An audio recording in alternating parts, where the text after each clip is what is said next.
Saya ambil satu ya, marah misalnya. Lawannya apa? Sabar. Lihat rumusnya. Allah tidak menciptakan marah kecuali untuk melatih supaya sabar muncul. Caranya supaya hidup Anda tenang, nafsu ini bisa ditekan, salah satu caranya, lihat rumusnya, cara kerjanya ya. Cara kerjanya, setiap muncul marah, kata Quran, cepat cari lawannya untuk dimunculkan. Pahami oleh kita bahwa marah itu diciptakan bukan ingin menjadikan dia pemarah, tapi supaya melatih sifat sabar di saya muncul. Di setiap muncul yang jelek-jelek, cepat cari lawannya. Sucikan itu dengan sikap baik kita. Itu poinnya.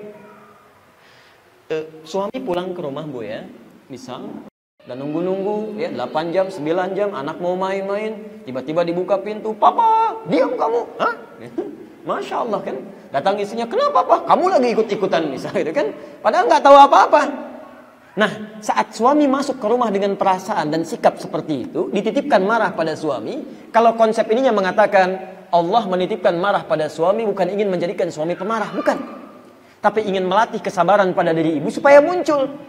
Sebab kalau nggak dititipkan marah pada suami, ibu nggak akan siap dengan masalah-masalah, nggak akan muncul kesabaran. Jadi gampang caranya, begitu muncul marah, oh berarti ini sabar di saya yang harus muncul. Muncul marah di situ, Anda keluarkan kesabaran di situ, selesai masalah. Dan lebih ringan biasanya, lebih ringan. Ya. Halo, jelas? Nah, makanya itu insya Allah Bu, lebih nyaman gitu ya, lebih nyaman. Begitu suami marah, alhamdulillah, berbahagialah ibu. Ya. Artinya ada sifat baik di sisi ibu yang ingin dimunculkan oleh Allah supaya muncul. Ya. Biasanya kalau belum lulus pada ujian yang ini, maaf, itu akan terus seperti itu tuh.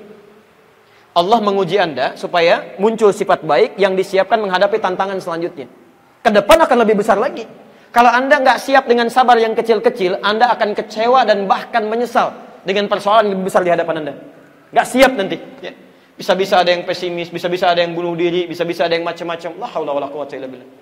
Dan ini yang kita punya, maaf, di kepercayaan lain tidak ada konsep ini.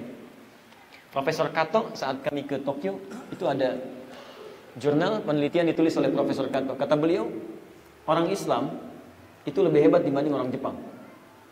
Orang Jepang itu sehebat-hebatnya bisa disiplin, kerja keras, rapi. Tapi kalau punya masalah, bunuh diri juga. Nggak ada konsep ini. Orang Islam tidak, bukan orang Indonesia ya, orang Islam. Ya, sana kasih banjir sedikit stres. Ya. Orang kita kasih banjir berenang, Masya Allah gitu kan. Baik, jadi ada poin-poin tertentu yang memberikan ketenangan dalam jiwa gitu. Jadi kalau Anda bisa terapkan ini gampang. Menemukan yang jelek, cari lawannya yang baik. Antum pulang ke rumah Pak, lihat istri cemberut misalnya. Masya Allah, cemberut, fujur nih. Cari lawannya. Apa lawan cemberut?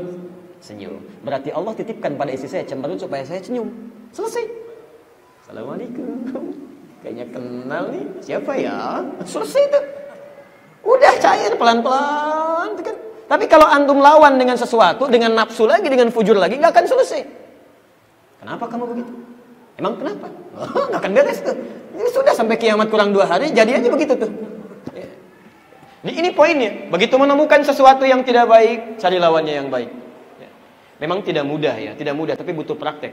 Ustadz juga sama, mudah menyampaikan, tapi prakteknya belum tentu seperti kemudahan menyampaikannya. Makanya jarang ada ustadz ceramah bawa istrinya. Ini live ya, saya nonton ya, Insya Allah. Baik. Ini konsep yang pertama. Pelan-pelan ya. Kita mumpung masih di dasar nih.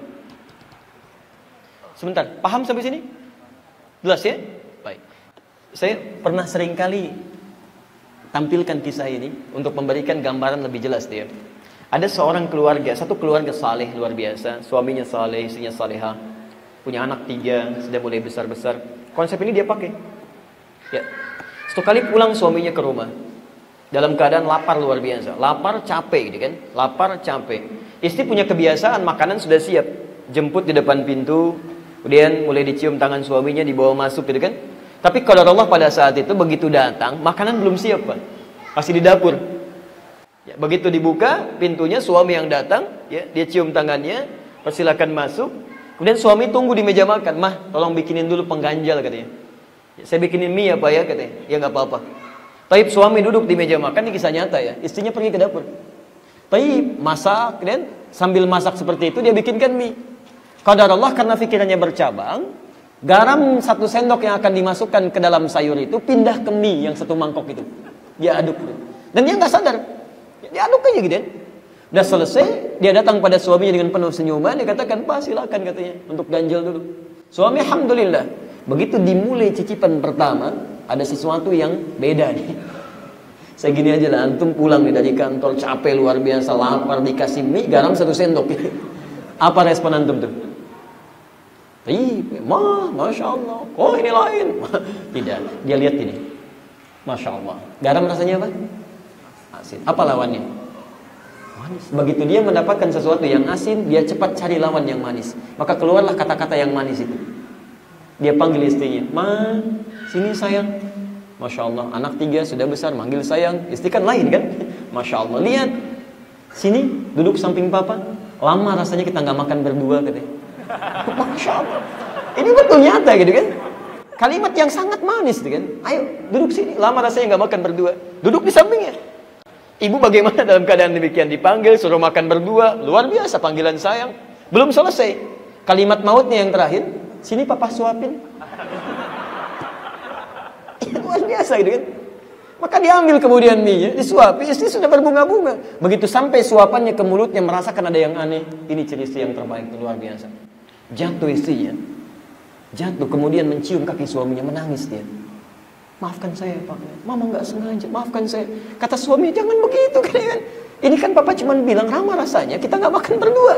Sudah selesai. Akhirnya apa yang terjadi? Gara-gara asin garam itu 1 sendok, cinta tumbuh bersemi. Hilang itu garam, hilang itu lapar, keduanya pergi ke dapur, masak sama-sama, Pak. Alhamdulillah gitu kan. Kadang-kadang Allah titipkan garam cuma setetes untuk memunculkan cinta kasih yang luar biasa. Yang jadi masalah garam 1 sendok karena kebanyakan ngaduk gitu kan. Yang terjadi masalah ini, masalah itu, masalah ini, masalah itu. Orang masalah cuma selesai dengan senyuman 3 detik, ada orang 3 tahun udah selesai-selesai. Ini poinnya. Teorinya memang mudah, prakteknya kita usahakan. Jelas sampai sini? Anda ikuti nafsu, cemberut, lawan dengan marah. Ini lawan dengan pukulan, lawan dengan melotot. Wa qad khaba man dassaha. Khaba itu.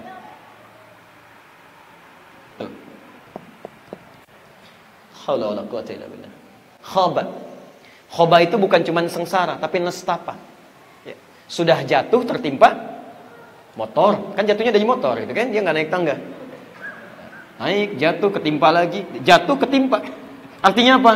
Merasakan penderitaan yang bertubi-tubi. Ya. Jadi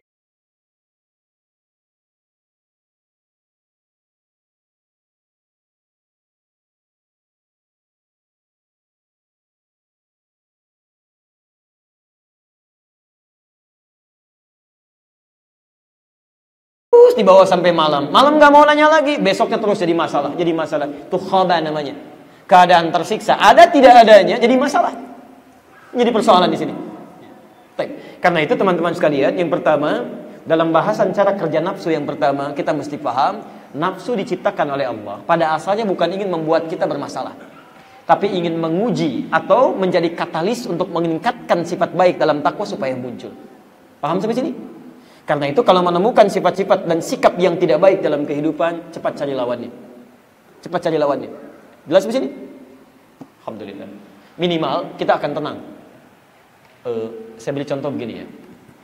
Anda punya masalah dengan orang. Dia mencela misalnya kan, mencela, menghina Anda dan sebagainya. Tayyib. Anda maafkan misalnya. Ya, maafkan, sudah. Cela lawannya, sabar. Saya maafkan dia. Tapi dia nggak mau minta maaf. Tolong pahami konsep ini ya. Ketika Anda maafkan orang, memunculkan sifat takwa itu, maka yang pertama urusan Anda selesai dengan dia. Selesai. Karena urusan Anda selesai dengan dia, maka Allah akan hilangkan segala sekat di hati Anda. Anda nggak akan pikirin dia lagi, Anda lebih tenang lagi, Anda lebih nyaman lagi. Tapi urusan dia sebelum minta maaf pada Anda, belum selesai dengan Anda dan belum selesai dengan Allah Subhanahu wa Ta'ala. Jadi kalau orang selalu memunculkan sifat nafsunya, dia semakin gelisah, semakin nggak nyaman. Anda beruntung nggak mikirin dia, tapi Anda selalu akan dipikirkan oleh dia. Tidurnya nggak enak, nggak nyaman, bikin status tentang Anda, padahal Anda nggak ada masalah. Gak nyangka orang ini, nyangka tuh, ditulisin, terus muncul begitu, terus, dan gak akan nyaman. Dan setiap dia mengungkit Anda, Anda untungnya luar biasa. Setiap disebutkan nama Anda, pahala dia diberikan pada Anda, dosa Anda diambil sama dia. Jadi gak ada ruginya, gak ada ruginya. Hadis riwayat Muslim, nomor hadis 5611. Tukhadhu hadha min hasanati wa hadha min hasanati. Kalau ada seseorang berbuat baik, kemudian dia mencela orang lain, misal syatama hadza, dia mencela orang lain, pahala salatnya seketika diberikan pada yang dicela itu. Fa in faniyat hasanatuhu, kalau udah enggak punya modal kebaikan lagi, diambil kejelekan orang tadi, orang yang dicela ini diambil kejelekannya, mohon maaf, ditimpakan kepada orang ini. Fatuliha finnar, maka dilemparkan dia nanti ke dalam neraka. Alhamdulillah. Ya. Jelas di sini?